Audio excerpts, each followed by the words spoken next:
My second favorite teacher was Linda Slaughter because she had the best snacks, and on nice days we would go outside. So that was great too. So thrilled to be here to celebrate early learning in Georgia with our pre-K Teachers of the Year and the Early Childhood Educators of the Year. This is not just a luncheon, although please go ahead and eat. And if you want more, please go ahead and get more. We're going to continue with the program, but please, we want to make sure you have time to eat. We are celebrating the dedication, compassion, and tireless work happening in classrooms and communities all across our state. The energy of those little kids and what you manage to do when they're in your classrooms, it's just amazing. I'm blown away when I see these teachers at work. And I had the opportunity to visit one of the daycare and preschool programs last week and was just absolutely amazed. So to kick things off, we have a short video presentation highlighting this year's incredible teachers. Let's take a look together.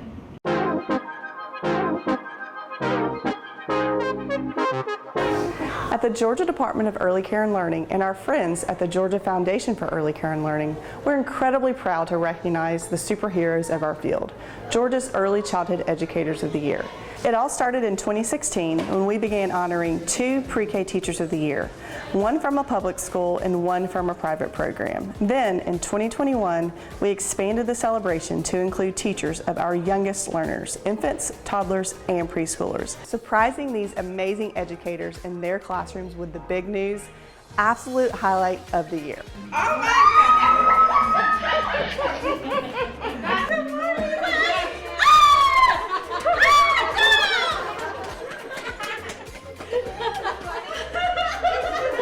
Recognizing them matters. It's our way of celebrating the heart, hustle, and dedication they bring to their classrooms every single day. And yes, we hope it also adds a little extra sparkle to their careers and helps keep more amazing teachers in the field. But it's also about shining a light on best practices, on inspiring stories, and on what great teaching looks like during those critical years. Because we celebrate excellence, it spreads. Ultimately, this is about saying thank you loudly and proudly and continuing to raise awareness about just how vital early childhood education is for Georgia's future. Hi, I'm Bianca Brown, the former Educator of the Year from last year. I just want to congratulate y'all, the new Educator of the Year. So this is a little cheer for y'all.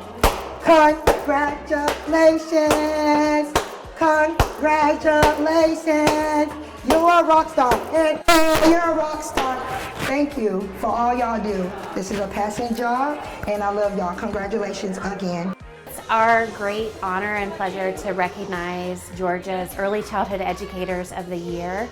We are so excited to get to uplift these professionals in the way that they deserve through these important awards. And so it's just a joy to know each of our 5 Early Childhood Educators of the Year and bring attention to the work that they do every day. They have patience and tolerance, and they know each student inside and out. They know their strengths, they know their challenges, and they still show up every day with love and care, just as if that child was their own. I was having a conversation with someone the other day that they didn't understand why this age was teachers, and I said, oh yes they are. They're teaching basic social skills and life skills and how you stand in a line and how you wait your turn and things like that. It's so much more than book learning. We just know how important all of that is in the lifelong success of each and every child. And so again, it's our great privilege and honor to get to recognize these Early Childhood Educators of the Year.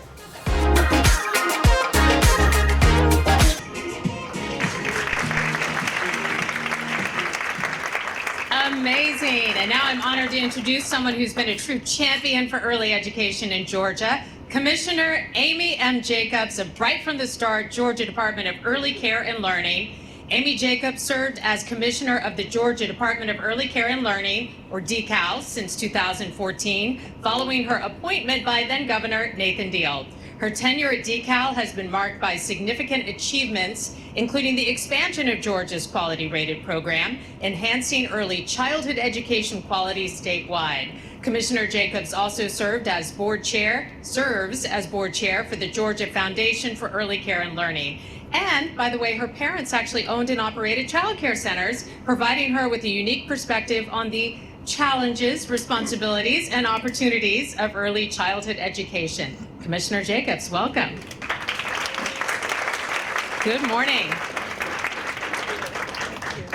Thank you so much, Linda, and thank you everyone for being here. It is an honor to see all of your smiling faces this afternoon. This is our second year we've had the opportunity and the privilege to gather here to celebrate our teachers right here at the Metro Atlanta Chamber. And again, I'm so thrilled to see each of you this afternoon.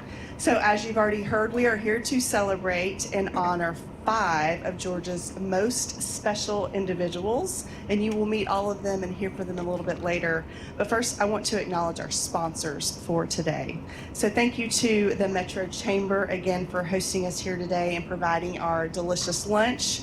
We know that early childhood industry enables all other industries to be successful, especially for working parents. So celebrating in this space makes it even more special and meaningful.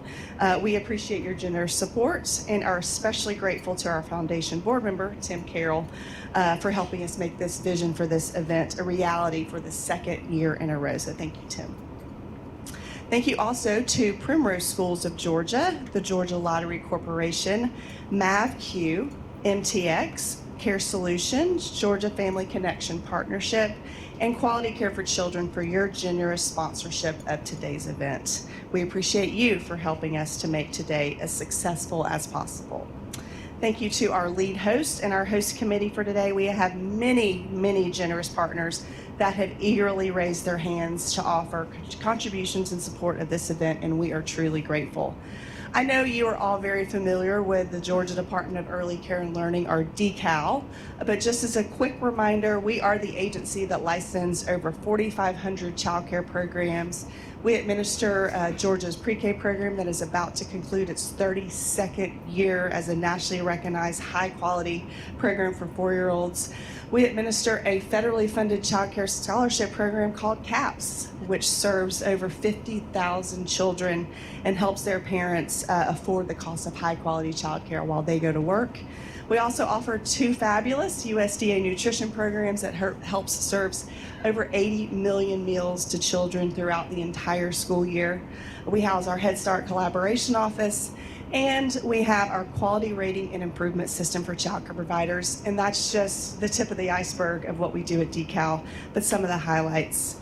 But I do get often asked why in the world we have a foundation. We are a very large state agency with federal and state funding. But if you've been lucky enough to spend any time in state government, like I have, you know there are very strict guidelines related to the expenditures of federal and state funds, and we take that responsibility very seriously. So our foundation, the Georgia Foundation for Early Care and Learning, really allows us to expand the impact of the programs that we do offer as an agency, and it also allows us to innovate and try new things to improve programs and services. And one of those special offerings that we make possible through gifts to the foundation is our program to recognize our Georgia Pre-K Teachers of the Year and our Early Childhood Educators of the Year. So let me acknowledge our foundation board members who are here with us today. If you would stand so we could recognize you. I see a few of you. That would be fantastic. Haley, Susanna, Tim, and Ann, thank you. Thank you for your support and for being here today. So just a little background. We awarded our first set of Georgia Pre-K Teachers of the Year back in 2016. We expanded our program to include infant, toddler, and preschool teachers in 2021. And again, our foundation is lucky to receive private funds to offer these important awards. And we love this program for many reasons. One of those here today, so you get to meet these amazing teachers. But what I always say, my favorite part is this is not a popularity contest. It's not like American Idol where we need you to call in and vote for your favorite outfit or song. These teachers meet very, very high qualifications just to be submitted for consideration. So obviously they must be employed at a licensed 2 or 3-star quality rated program. They must have a minimum of 3 years of experience as a lead teacher, must plan to continue as a lead teacher in the upcoming school year, and they must have an approved credential in the field of early childhood education. Then, once they go through all that, we select some finalists, and our finalists go through a very intense, and I understand it makes them very nervous, interview process with a panel of experts from DECAL and some other agencies. And then there's also a classroom evaluation. So we're in their classroom doing an evaluation of their teaching. So that is very stressful as well. But it's all worth it in the end because we get to recognize them, and they do receive some nice awards, a check for personal use, funds for a classroom makeover, and then we provide some funds because we pull them out of their classroom quite often because they serve as ambassadors for us, just like they're doing today. But it is really, really fun to travel the state and surprise our finalists and our winners. So to our winners in the room, thank you for being here today. I know we have pulled you out of your classrooms when you really need to be there, but we're so happy that you're here and we cannot wait to hear from you. You are incredibly deserving, and we thank you for the work that you do. Can we give them a round of applause, please?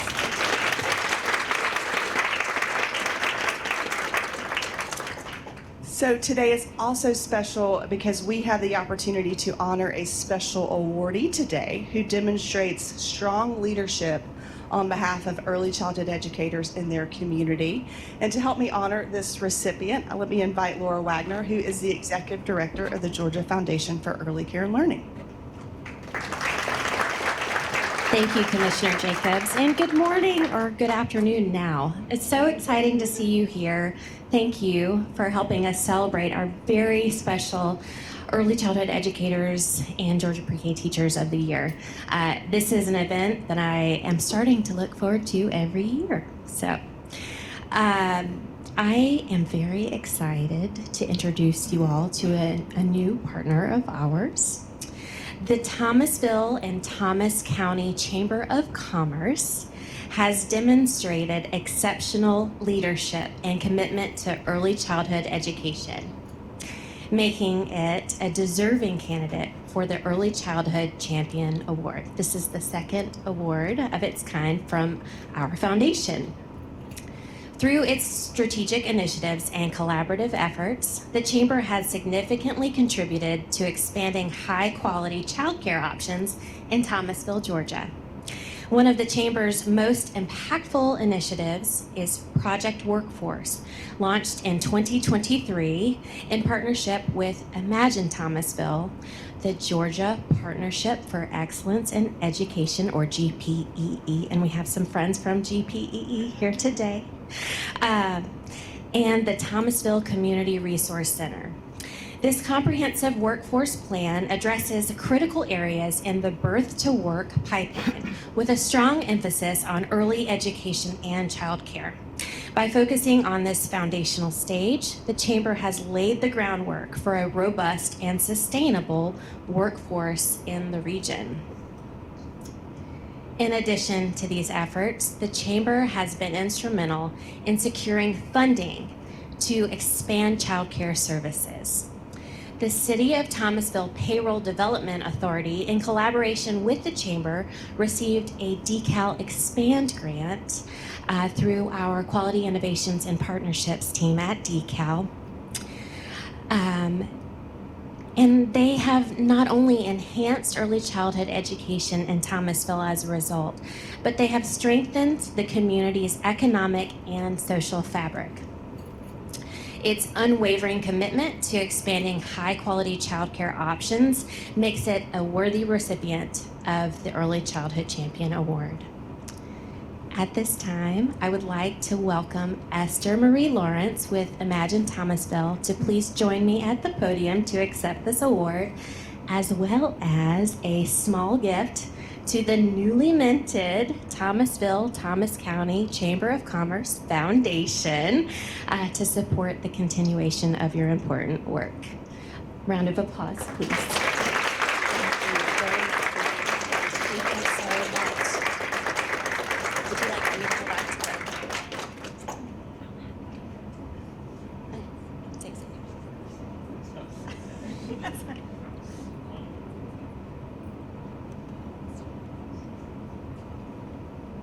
On behalf of Imagine Thomasville, I want to thank all of you for being here today and for hosting us at this beautiful luncheon. An award like this does not just happen because of the efforts of one person, and I have a great team behind me. Unfortunately, nobody else was able to make it up to Atlanta today. It is a little bit of a hike from Southwest Georgia, but in 2001, we embarked on a study of our workforce pipeline, and we discovered that we had several significant weaknesses, one of those being access to childcare. And sort of around the same time that we were coming to that realization, we became aware of this very innovative grant from DeKalb to offer expanded hours childcare to the families in our community. And what we realized was that working families have limited career options if they don't have access to safe, high-quality childcare outside of those traditional 9 to 5 working hours. So I'm very pleased to say that through the grant and through the work that we've done at Imagine Thomasville, we have to date provided over 35,000 hours of non-traditional childcare. Thank you. For the families in Thomas County. We have produced a beautiful documentary about it. If you're interested in watching it, it lives on the ImagineThomasville.com website. Just go to our community section and scroll down and you can watch it. I strongly encourage you to take a look at it. We showcase some of the families who have been directly impacted by the work that we've been doing. So on behalf of everybody at Imagine Thomasville, thank you very much. Congratulations. Thank you. And just think of all the families whose lives have been changed because of that. That's remarkable. I now get to introduce someone who shares his remarkable passion for literacy and reading with the community in his own unique way. And the name of his foundation really says it all. Share the Magic Foundation. Oh, and he's a Super Bowl champion.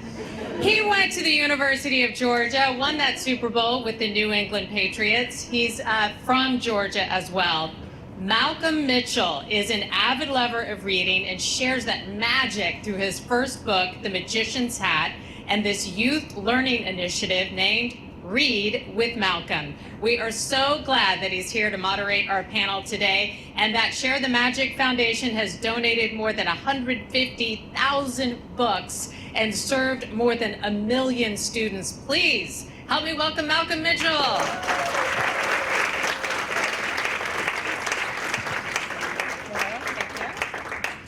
Now, Linda, thank you for that introduction. I think she can make anyone sound better than they actually are. Okay. Are we going to introduce the panelists? That's right. I should bring up the teachers first. Let me do that. All right, teachers, as I call your name, please join us on the stage. Zina Hadjaz, representing the infant category from the Quadrilingual Academy in Smyrna. Laura Silva, our toddler category winner from My Little Geniuses in Marietta. Samantha Mullins, our preschool category winner from Our House at Central in Atlanta. Rachel Robertson, who is Georgia Pre-K Teacher of the Year for the private school category from Oconee Preschool Academy in Watkinsville. And Elizabeth Arthur, Georgia Pre-K Teacher of the Year for the public school category from Lincoln County Elementary School in Lincolnton. Welcome, award-winning teachers. And now, I'll pass it. Thank you. Well, I want to start by saying congratulations. In a few moments, I'm going to embarrass myself in making sure that you feel appreciated. I'm going to ask everyone to join in with me. But before I do that, I just want to point out how beautiful this event is. Laura Wagner, dear friend, I know you work very hard. This is amazing. Let's all give Laura a round of applause. Okay, here's how I want to embarrass myself, and I'm going to ask you to participate with me, okay? Now, a few moments ago, we saw last year Educator of the Year do a cheer. I think we should all mimic that. So, if you'd stand with me. Don't worry, I'm going to lead the way if you weren't paying attention. And it's very simple. The hard part is trying to keep your rhythm. You winners, you stay seated. Yeah, we're doing this for you. Yes. Okay, so if I remember this correctly, it's Congratulations. Congratulations. Congratulations. One more time. Congratulations. Congratulations, everyone. You can have a seat. I'm happy to be here, and thank you for allowing me to host this panel discussion with you. What we want to find out for the next few minutes is just what you think, right? What's your day like? What's the environment like? Why does it matter to you? And I have a series of questions, but I just want you to feel comfortable because we're all here truly to learn, celebrate, and be in this with you. Sound good? Okay. First question's an easy one. This one is for Zina. I want you to answer first, and then Elizabeth, I want you to follow up after with your answer. But the first question I have is, what's most special about the age of children you teach?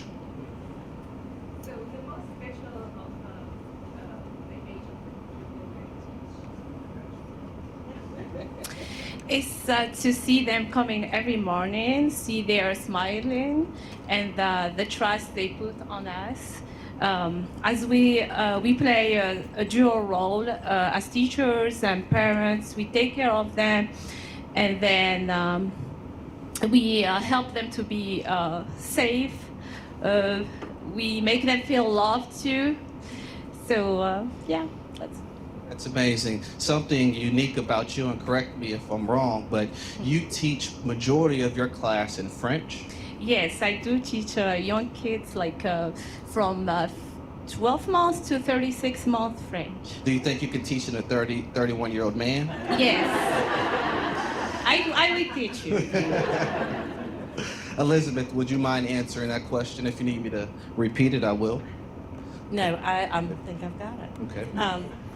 I think the most wonderful thing about teaching pre-K is watching those children come in as they're grasping their parent's leg, not wanting to let go, and watching them walk out the door empowered to make a difference in this world. Seeing their eyes as they come to life and they realize that they've just discovered something, and believe it or not, they think no one else has ever discovered it. Even if it's as simple as opening their milk carton to watching a chicken lay an egg. So it's a wonderful honor to have the first opportunity to teach these children to love to learn. I feel like that's my job.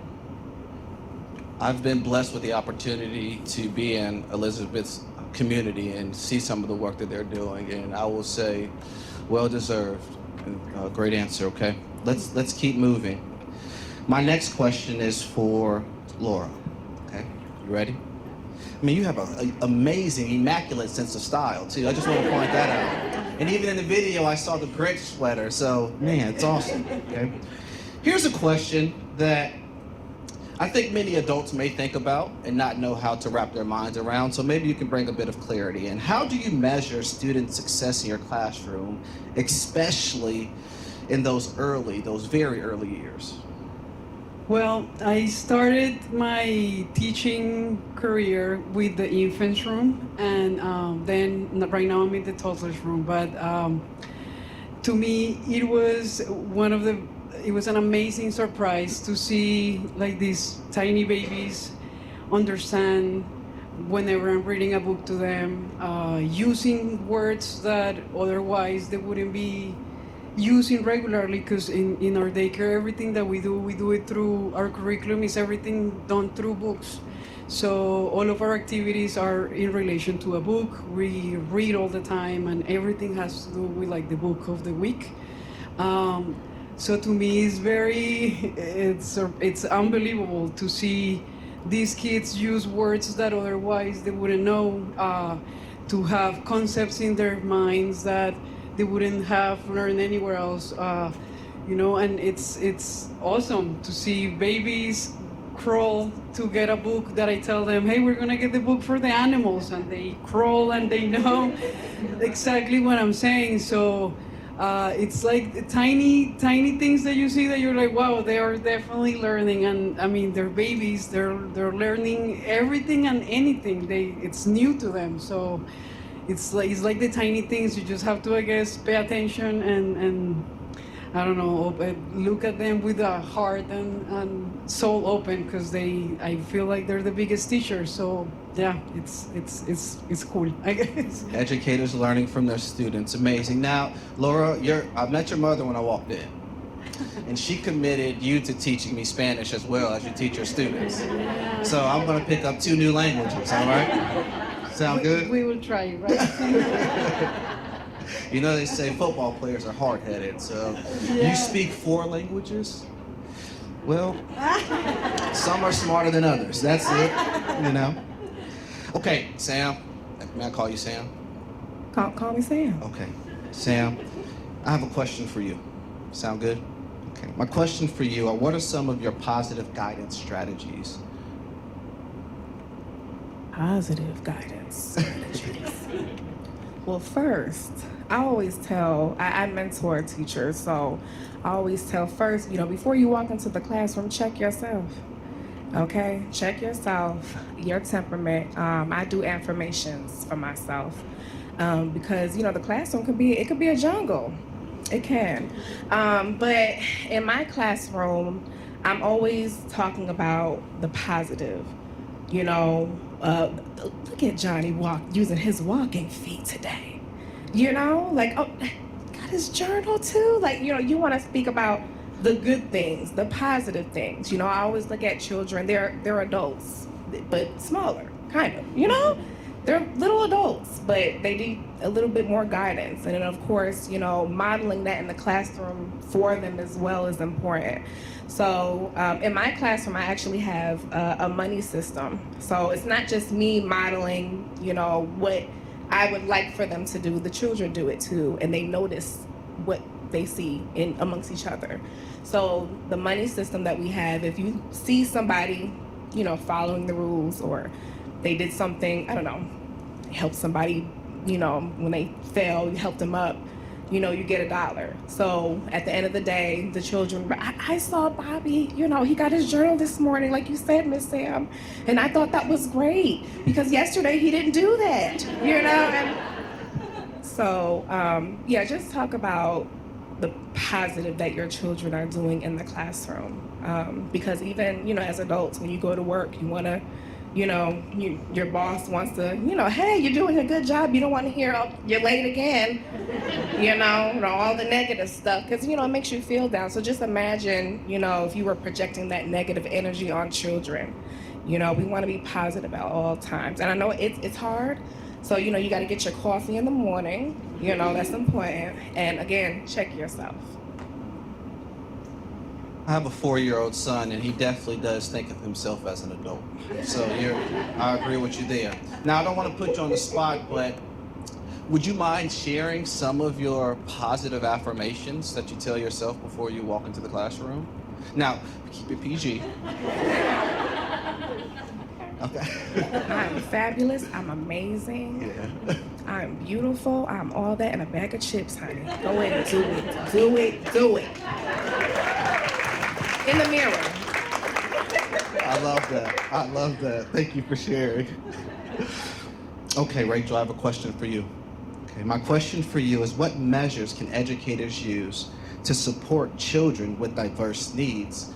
That's the question, but I want to add a little bit to it because as a parent, I would love to know that as well. All right, I love this one. I had the privilege of being an inclusion teacher, and so that means I have a combination of general ed students and special ed students. So we have a variety of needs, lots of diverse needs. And I remember when I first, stepped into that role, being very nervous and wondering, am I going to be able to meet the needs of all these kids? It's a huge responsibility. But I'm going to share a few ways that I've learned kind of through the years to do that. And the biggest thing for me is just to be open to learning and to have that curiosity always. I tell my students every day, I'm learning with you. If I don't know the answer, we're going to figure it out together. And I adopt that philosophy with teaching. I'm constantly researching, reaching out, texting my friends who teach special education, texting my teacher friends who teach older grades. So just really being open to new strategies, I think is a big one. Another thing is just to meet them where they are. I have goals for every student in my class, but no two kids are going to have the same goals. You know, students learn in different ways. They learn at different paces. And so we celebrate growth always. And the best thing I think we can teach our kids to do is to celebrate that growth with each other.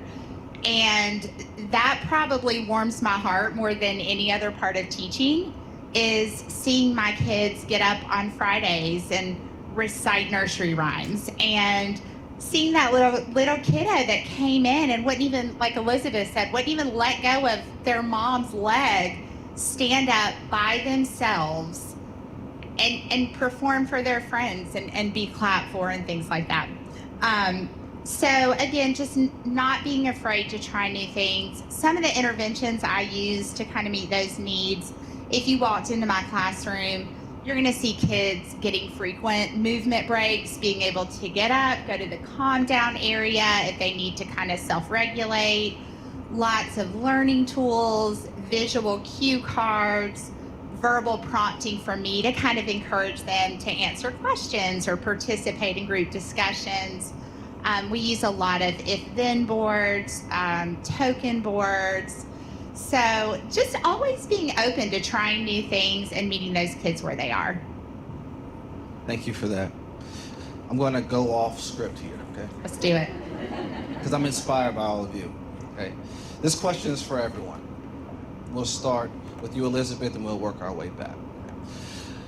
It was not until I was an adult that I looked back on my experience as a child in the classroom and found appreciation for what my educators were actually up against, what they were accomplishing, what they were instilling within me. And some of those educators I've never had an opportunity to tell thank you. So my question is, with that delayed sense of appreciation at times, why do you commit? Or what was the moment that made you say, I'm going to commit my life to ensuring that these young minds are fulfilled and supported in a way that allow them to be productive members of society? First of all, I taught middle school. I started out as a middle school teacher. Good group. Look at that support. So I started out as a middle school teacher and had the opportunity when my son was in pre-K to work with a teacher there that had taught for 55 years. And I learned that every child started marching to the beat of her drum by the end of the year. I also learned that as a pre-K teacher, you can sing like Beyonce. You can dance like a solid gold dancer. And you are as funny as Eddie Murphy. And that keeps you going.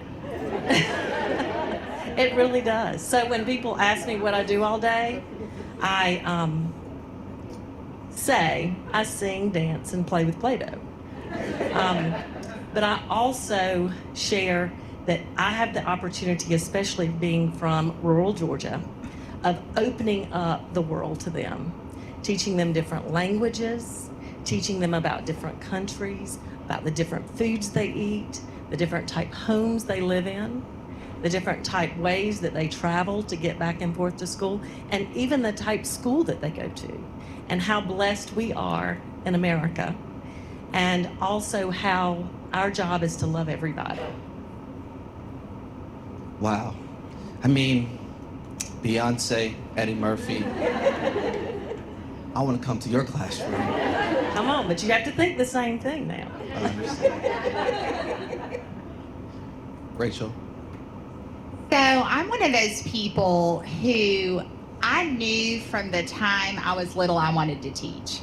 And so I was super focused, ready to go. And I just remember getting into that classroom that first day and everything was perfect. I'm just kidding, it wasn't perfect. I was like, oh my gosh, this is so hard. But I always try to think about what teachers poured into me and how incredibly thankful I still am, for those teachers. And I think having children of my own, we have 3 sons, I always try to treat every child in my class the way I would want someone to treat my boys. And I tell parents that open house every single year, I will take care of them. I know you don't know me, but we're in this together. I'm gonna advocate for your child. We're gonna work through things as a team. And so I think just trying to keep in mind that these kids, they're someone's whole world, and it's such a big task, and they're trusting us to provide that experience for them. And I want it to be a great experience. So I think just following, trying to keep that joy that I first had when I started. And, even on the worst days, like I can wake up and my hair's wrong, or I've got things going on that afternoon. It's hard to have a bad day when you've got little people looking up to you and telling you your hair is beautiful. And I'm like, it's not, but thank you. Or, I love your toes. I mean, you just don't ever know what you're going to get. So they keep you humble, but they also keep you laughing. Thank you for that. Sam? Okay, well, for me, I didn't know that I truly, really wanted to do this until I became an adult. As I had a rough childhood, I didn't have a lot of teachers pouring into me, but that one, I had my kindergarten teacher, and she was the only Miss Honey I've ever met in my whole entire life. Y'all know Miss Honey from Matilda? But she was always telling me great things about me. Telling me what I can do. She never told me what I couldn't do. Even when I raised my hand and, after I gave my answer, I knew I got it wrong. She'd be like, good job. And I'm like, whew. She gave me that confidence. And when I got older, my son and I, we experienced homelessness. We were homeless. And I got affiliated with Our House. Christian went to, my son, he went to the school, Our House, where I work now. And I just thought, just looking around and looking at the teachers and what they do, and I'm like, I can do that, I think. And I started in the infant room, and immediately the lead teacher was like, you gotta go. You need to work with the older kids. But pouring into these children the way my teacher did, and even though it was just that one teacher, out of all the teachers that I had, it stuck with me forever. And I'm gonna get emotional. That's why I do what I do, because I want to pour into my kids, because I know that it'll stick with them, and even though, I didn't get it in between time, but it stuck with me, and I decided to be my Miss, the Miss Honey that was, for me. I want to be the Miss Honey for my kids. I want to pour into them. I want them to be confident, and I want them to know I understand you. I've been there. I've had nothing.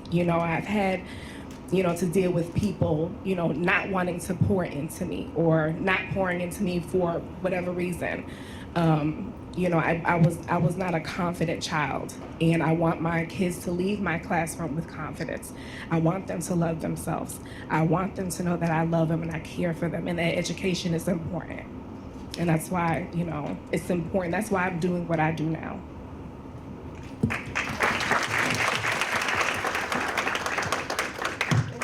And I think we'd all agree that you are Miss Honey and much more. All right. Thank you for sharing that. It means a lot. Laura? Thank you, Samantha, for that. Well, I kind of had like a similar experience, not like that, but I wasn't meant to be a teacher. I'm here out of helping my mom continue with her dream. We came into this country 20-something years ago, and my mom had this dream to have a childcare education space where we could have a community, and I actually have been blessed to be involved with the children once they grow up. I was in high school when he was coming to the daycare. His name is Kanan. He's graduating high school like next week. We are invited to his graduation. One of the kids that went to school with him is working with my mom right now in the infants room. So we have created this whole community because we work with Hispanic people. People that, like mentioned before in Thomasville, parents that don't have help because they don't have a family to help them take care of their children, because they work long hours, and sometimes we have to stay 45 minutes longer waiting for a parent to come to pick up the child. We know most of their stories and most of the struggles. So I have been blessed to still be able to be part of the story of these children. I've been able to see them grow. Last year, 2 years ago, we had a birthday party for my mom where all of the children, most of the children that had gone to the daycare, they came to the party. So I do it because she inspires me to do it, and because I have seen firsthand the importance of having a place where these children from the community that I grew up in this country, we needed a space like that. My sister, when we came, she was 4 years old and she didn't speak any English. I didn't speak any English when we moved here. And we kind of had to drop her into a place where nobody spoke English, Spanish. And I will tell my mom, I wish that I could see how her interaction is a 4-year-old that doesn't speak the language, and you just throw them into the jungle and be survive.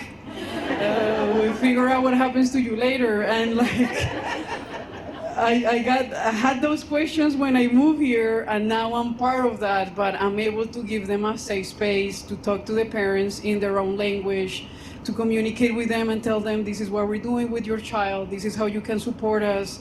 And we have been able to create a space where we're supporting families that when we moved here, we didn't have that. So for me, I'm an artist originally, but my mom has made me fall in love with this career, and I'm kind of here because she inspired me, and it's not like I don't follow her steps, but I'm following her steps without me wanting to. So I'm also here because of her. So thank you very much for this, and yeah, that's my experience.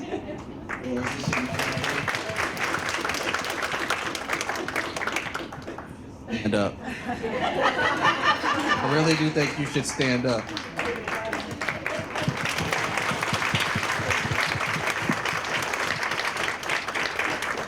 She was also a Teacher of the Year, on 2021. Is this the first family or family? You gotta love it. Here for it first. We're all grateful. Okay, Zina, would you mind sharing your perspective?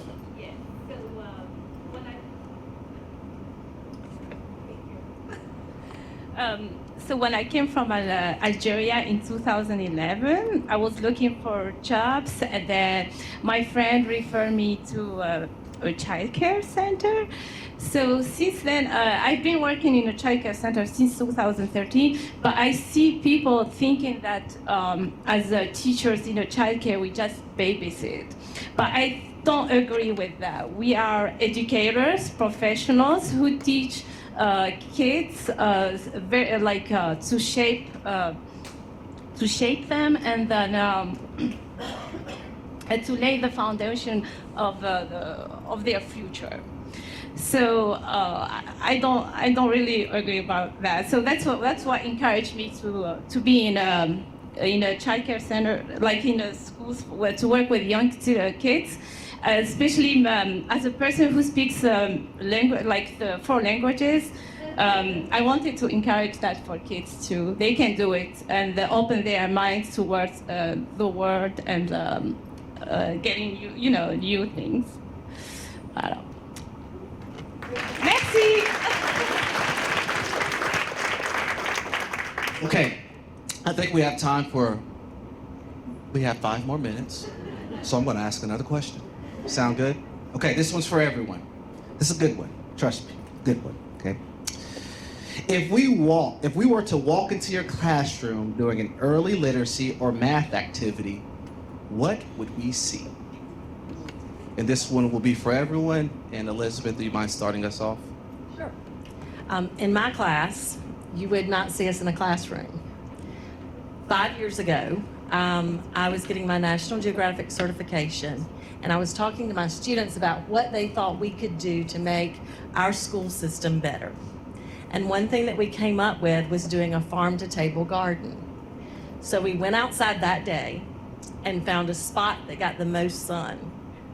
And from there, we built a garden and added a chicken coop and added a greenhouse. And last week, we took a wagon of collard greens to the lunchroom. When you have a 5th grader looking at a 4-year-old and saying, "Those collard greens were awesome that you grew," they get a really big head. Malcolm mentioned that he came and visited Lincolnton. My children were very disappointed when we went back to the room because they said, "Miss Arthur, you didn't tell him that we're Arthurs, that we write books." And that's how they are. They will believe anything. And I think that's what a privilege it is for us to pour into them, that they are loved, they are safe, and we're going to take care of them. But you will see a lot of action going on in the classroom. That's awesome. Rachel?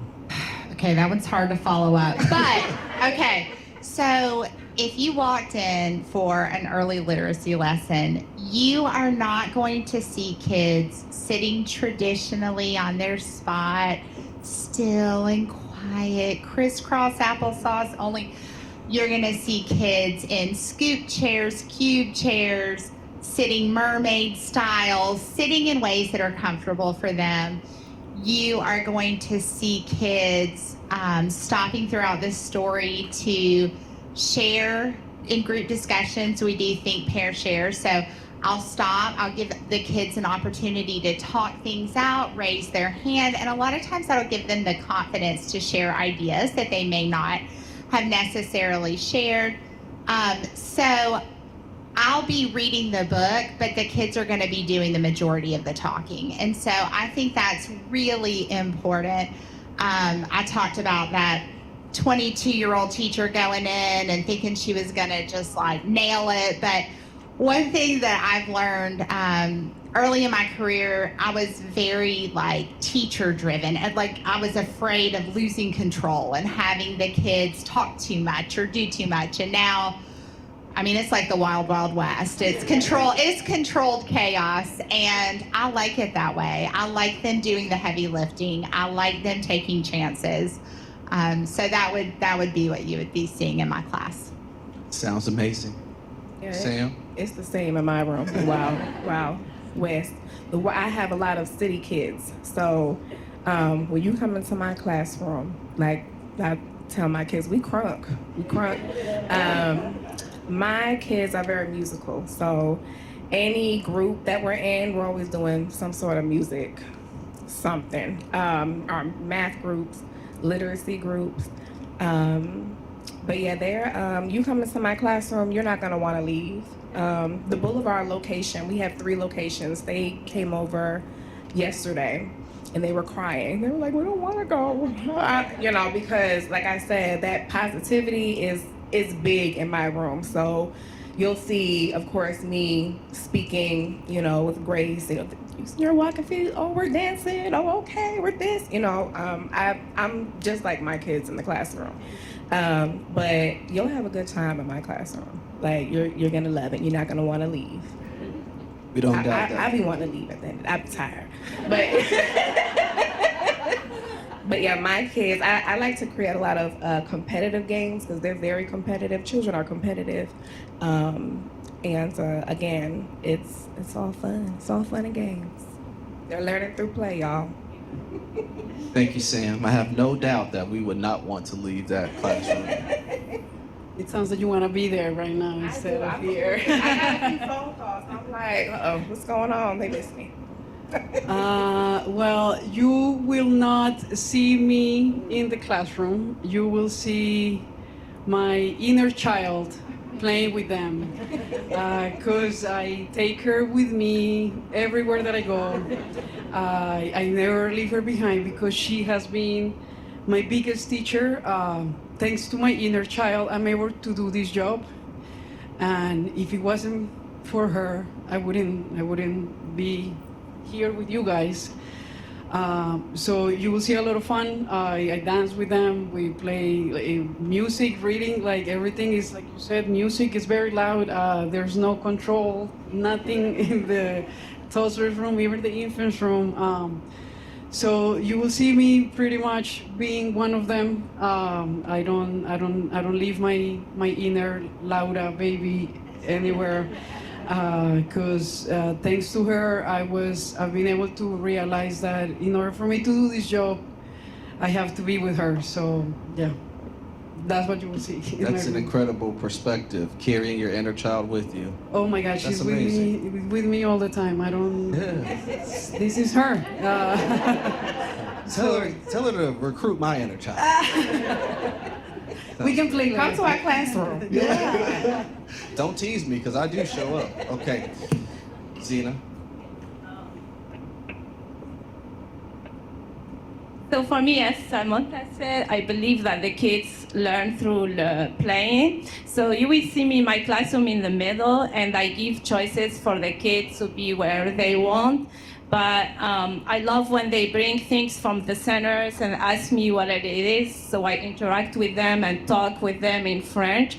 And I see that productive because when we go for playground, they point to the sky and they say, le ciel. If they say, if they see the airplane, they would say avion. So the kids just do not just memorize the words, but they use them in the real situations. So it's amazing. I'm very proud to be to witness these special moments in the classroom. Thank you all for sharing. I think everyone was sharing this sentiment and saying that not only your students, but the world is a better place with you in it. I mean, the work that you're doing cannot be quantified, because you are helping raise the next generation, you're helping teach the next generation, you're embedding them and empowering them with the skill sets that they'll need to go out in life and be the best version of them. Can everybody one last time join me in saying congratulations and giving them a round of applause?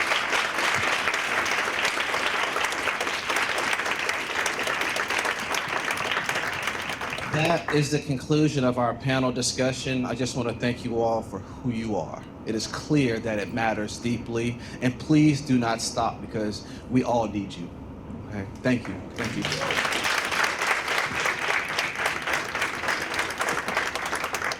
And Malcolm, can I ask you quickly, just put you on the spot here, why you think it's so important to invest in this early education and to share that love of reading and literacy with the little kids especially? Well, don't ask me to talk, because I can go for a while now. Well, in a lot of the work that I do, I spend time thinking and reflecting on my personal experience. I grew up in Valdosta, Georgia, not too far from Thomasville, and I was raised in a single-parent household, and we lived below the poverty line, and we faced similar challenges as was described as we've been in this room today.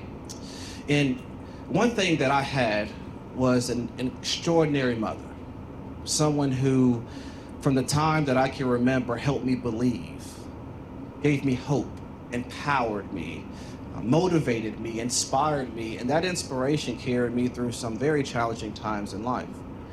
And as I think about the work that you're doing, no, you're not babysitting. I have 2 children, so I definitely know that now. But you're doing just that, the thing that truly helped me most. And you help me see further than my immediate circumstances. You help me believe. You help me hope for a better future. And in you doing so, you're only encouraging your students to one day do the same. And I think that's how we make the world a better place. Thank you. Malcolm Mitchell and our incredible teachers. Thank you.